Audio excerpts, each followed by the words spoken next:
معانا النهارده تسريحة قمر حرفيا فظيعة وجميلة قوي وشياكة قوي قوي قوي، تنفع لكل الناس.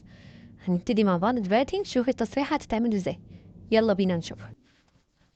الأول هنمسك الشعر من قدام وهنلم الحتة اللي قدام دي بأستك، لأن هتشوفوا معايا كده بالظبط.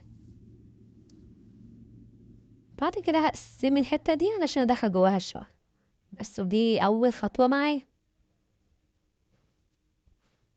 أنا هنا بقى محتاجة إن أنا أقسم الشعر نصين، هبتدي إن أنا آخد الجزء حبة من اليمين وحبة من الشمال، والحتة اللي أنا قسمتها من فوق دي هاخدها معايا.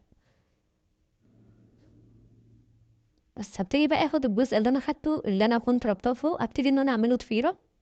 بعد كده انا هاخد من جنب واحد بس، اللي هو من الجنب اللي في النص، يعني من الناحيه اللي انا قسمتها اللي في النص، مش من عند الوش خالص، ده من ورا. هبتدي ان انا اخد خصله وادخلها في الضفيره، اخد خصله وادخل في الضفيره من ناحيه واحده بس. انا هنا مش بعمل الضفيره المتداخله من ناحيتين، انا بعملها من ناحيه واحده بس.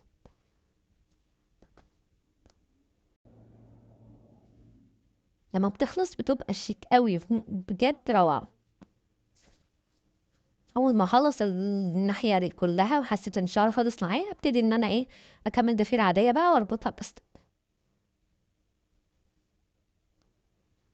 طبعا انا حتى من ناحيه من اللي جوه بس، فانا عندي الناحيه اللي بره كلها فيها شعر، فهعمل ايه؟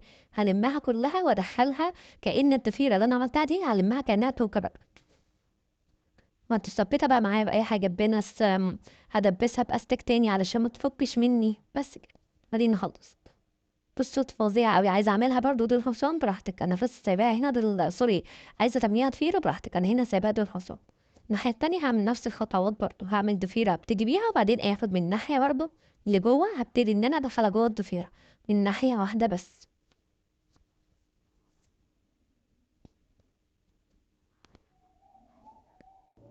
أفضل الجزء لغاية ما تخلص معايا.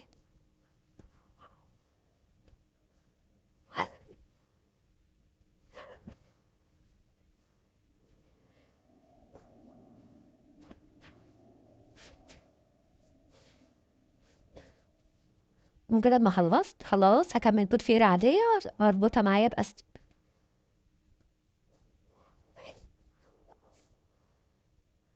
والشعر بقى السايب اللي معايا ده هاخده وألف الضفيرة عليه